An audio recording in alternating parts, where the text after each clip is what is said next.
চিতলমারী বাজার ব্যবসায়ী ব্যবস্থাপনা আহ্বায়ক কমিটির সভাপতি সোহেব গাজী দায়িত্ব গ্রহণের প্রথম মুহূর্ত থেকেই আবেগ আপ্লুত।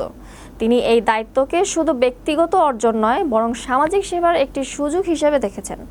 তার মতে, ব্যবসায়ীদের ঐক্যবদ্ধ প্রচেষ্টা ও প্রশাসনের সহযোগিতায় চিতলমারী বাজারকে একটি আধুনিক, পরিচ্ছন্ন ও গ্রাহকবন্ধক মডেল বাজার হিসেবে গড়ে তোলা সম্ভব। 29শে সেপ্টেম্বর সোমবার সকাল 7টায় চিতলমারী বাজার মনিটরিং ও দুর্গাপুজো উপলক্ষে মন্দির পরিদর্শন শেষে সাংবাদিকদের তিনি একথা জানান।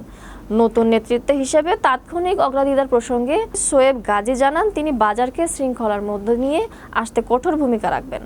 পরিচ্ছন্নতা, স্বাস্থ্যকর পরিবেশ এবং আধুনিক সুবিধা নিশ্চিত করতে দীর্ঘমেয়াদী পরিকল্পনা হাতে নেওয়া হয়েছে। বাজারের ভেতর নিরাপত্তা ব্যবস্থা জোরদার এবং ব্যবসায়ীদের স্বস্তি নিশ্চিত করতেও কার্যকর উদ্যোগ নেওয়ার আশ্বাস দেন তিনি।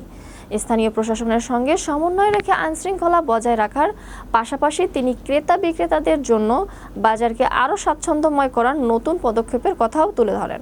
বাজার প্রবেশমুখের অগোছালো ভ্যান স্ট্যান্ড ও চলাচলে বিঘ্ন সৃষ্টিকারী সমস্যাগুলোর সমাধানে প্রশাসনের সহযোগিতায় কার্যকর পদক্ষেপ নেওয়া হবে।